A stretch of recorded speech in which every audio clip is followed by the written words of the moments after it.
Krudt og jeg er ude ved lidt over 3. Vi var ude og hente nedfaldsæbler. Der er nogle gode mennesker rundt omkring, som stiller nedfaldsæbler ud, så man bare kan tage dem. Så står de i kurve og kasser og sådan noget rundt omkring. Grunden til, jeg gør det, det er fordi, jeg er begyndt at lave æblegrød. Jeg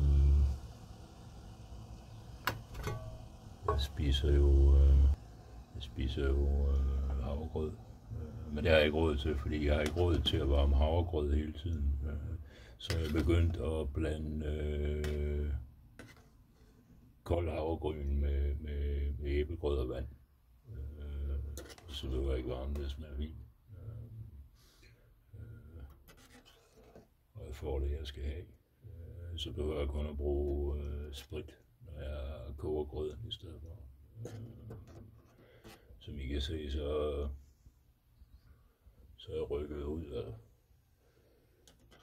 Og inden nogen kommer for grød, der er meget beskidt, og ja, det er godt. Ja. Så prøv du at leve der, hvor du arbejder, samtidig med at du bygger. Prøv lige med. Jeg har lavet Krudts skovbjørnehave om til spritkøkken. Det er pisse at stå med indenfor. Det er sådan men det er så ved at blive bygget. Stille og roligt. Jeg bygger også inde i køkkenet, jeg bygger i stuen, og jeg bygger her også. Entréen ind til skovbjørnehaven.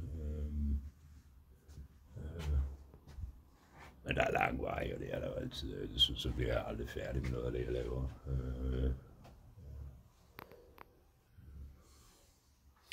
Grunden til, at det er lavet sådan her, det er også fordi jeg tørrer mit tøj den vej jo, inden, når det går stærkt. For ikke at have fugt i lejligheden, men så gør det jo så, at jeg skal have soden fra spritbrænderen den anden vej.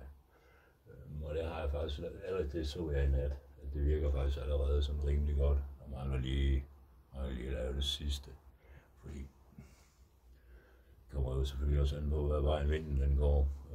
Den var god i nat. Der var rimelig meget tryk på, så det gik direkte ud. Jeg skal så... Det er lidt problematisk her, det er så, jeg har skudt mig selv lidt i foden. Deroppe har jeg bygget en fuglerede. Jeg har tætnet den, men jeg skal også sørge for, at alt det her madlort ikke kommer ind til fuglene, hvis der er nogle fugle, der flytter ind. Det er jo ikke meget. Det er også lige meget sjovt.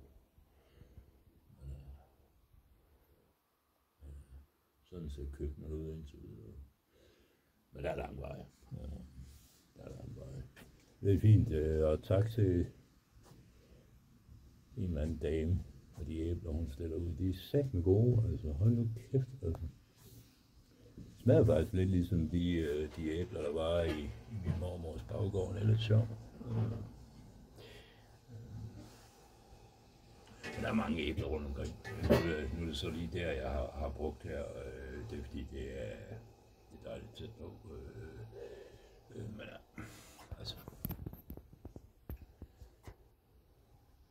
der står æbler mange steder. Der er også æbler rundt omkring, man selv kan samle. Folk gider ikke sådan noget. Æbler, de er sgu dyre nok. Og de er ikke nødvendigvis gode. Mange af de æbler, man kan købe. I forhold til det, der er ude i naturen. Og det kan man jo tænke lidt over. Hvis man har en have, så kan man gå ud og plante et æbletræ. Hvis man har tænkt sig at blive boende. Og tænkt sig, at det skal forblive i familien nu, så videre. Det tager jo en røv lang tid. Sådan noget ro.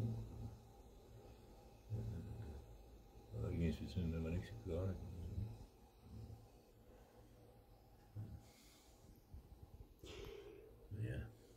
så meget. Jo.